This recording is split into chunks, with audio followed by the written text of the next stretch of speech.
ఇశ్రాయేలు గురించి మేకా ప్రవక్త గారు మాట్లాడుతున్నారు. ఏమని మాట్లాడుతున్నాడంటే, ఇశ్రాయేలు జనాంగానికి ఇచ్చిన ఆజ్ఞలు ఒకటైతే, ఇశ్రాయేలు జనాంగానికి దేవుడు ఇచ్చినటువంటి విధులు మరొకటైతే, వీరి ఆలోచన చూడండి. ఇప్పుడప్పుడు మీరు చూడండి, మీకు ఏదైనా ఒక పని అప్ప చెప్పారనుకోండి, మీ బిడ్డలకి ఏదైనా పని అప్ప చెప్పారనుకో, తమ సొంత ఆలోచనలు పెట్టి ఆ పనికి వ్యతిరేకంగా చేస్తే మీకు ఎంత కోపం వస్తుంది? చాలా కోపం వస్తుంది కదా. అంటే మీరు చెప్పే పని ఒకటైతే వారు చేసే పని మరొకటి.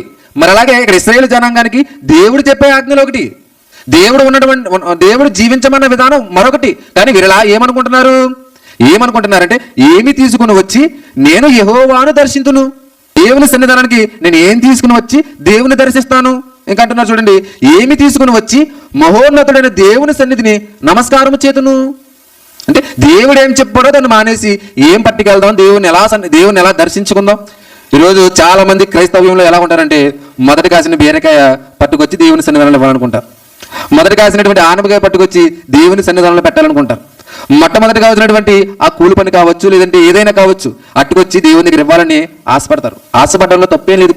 మీరు దేవుని సన్నిధానంలో ప్రతిదీ ప్రథమ ఫలంగా ఇవ్వడానికి ఇష్టపడుతున్నారు కదా, అది చాలా మంచిది. కానీ దేవుడు ఏం కోరుకోవడం లేదు. దేవుడు ఏం కోరుకుంటున్నాడో మనం చూడగలిగితే, మనకి ఏం చెబుతున్నాడో మనం చూడగలిగితే 8వ వచనం చూడండి. మనుష్యుడా, ఏది ఉత్తమమో అది నీకు తెలియజేయబడి ఉన్నది. దేవుడు చెబుతున్నాడు చూడండి అమ్మా, ఏం కోరుకుంటున్నాడో మన నుండి, దేవుడు మనం ఎలా జీవించాలని కోరుకుంటున్నాడో ఈ మాటలు మనం చూద్దాం చూడండి.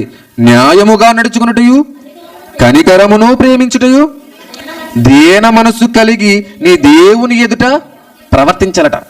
అంటే దేవునికి మనం తెచ్చిన బీరకాయ నచ్చలేదు, దేవునికి మనం తెచ్చిన ఆనవకాయ నచ్చలేదు అంటే మనం ఏం ఆలోచిస్తాం చెప్పండి? ఇంటి దగ్గర ఉండి ఈరోజు జామకాయ మంచి బాగా కాస్తుంది కాబట్టి ఈ ప్రథమ ఫలాన్ని దేవునికి పట్టుకొని ఆలోచిస్తాం.